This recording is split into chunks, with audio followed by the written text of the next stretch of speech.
حضرت علامہ شہید رحمت اللہ علیہ اپنی شہادت سے 1 مہینہ قبل حضرت امام مالک رحمت اللہ علیہ کی قبر کے پاس سے گزر رہے تھے، اللہ سے دعا مانگی۔ حضرت علامہ کی عمر جب شہید ہوئے صرف 45 برس تھی، صرف 45 برس کی عمر میں خطابت کے اس آسمان نے اور علم کے اس طوفان نے اللہ کی بارگاہ میں دعا مانگی، اللہ تجھے کیا فرق پڑتا ہے اگر مجھ کو بھی امام مالک کے پہلو میں، مجھ کو بھی ابراہیم رضی اللہ تعالیٰ عنہ کے پہلو میں دفن کر دیا جائے۔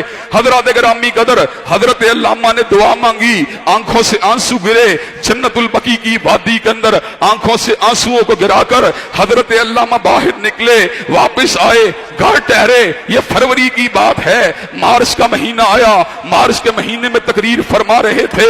حضرات گرامی قدر، اسی وقت قلعہ لچھمن سنگھ میں راوی روڈ کے اوپر آپ کے اوپر جس وقت قاتلانہ حملہ ہوا، حضرات کسی کے تصور میں بھی نہیں تھا کہ ایک بندہ دھماکہ پاکستان میں ہوتا ہے، اس کو اٹھا کے ریاض کے اندر شاہی طیارے کے ذریعے ریاض میں پہنچایا جاتا ہے، لیکن ریاض میں جانا ایک بہانہ تھا۔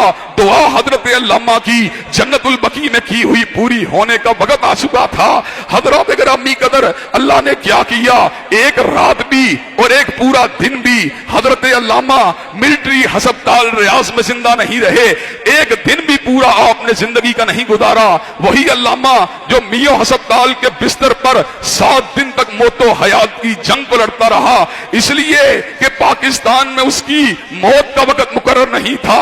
اس نے دعا مانگی تھی، اللہ میں مدینہ میں آنا چاہتا ہوں، اگر پاکستان میں انتقال ہو جاتا، اگر پاکستان میں موت ہو جاتی تو یہ دعا تشنا رہ جاتی، لیکن اللہ جب اپنے بندے کی سنتے ہیں اسباب کو پیدا فرما دیتے ہیں۔ طیارہ آپ کے علاج کے لیے آپ کو ریاض لے کے نہیں گیا، بلکہ طیارہ آپ کو جنت البقیع میں تدفین کے لیے ریاض کو لے کے جا رہا تھا۔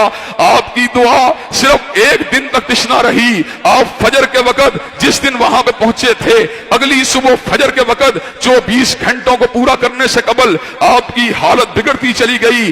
آپ نے جام شہادت کو نوش کر لیا۔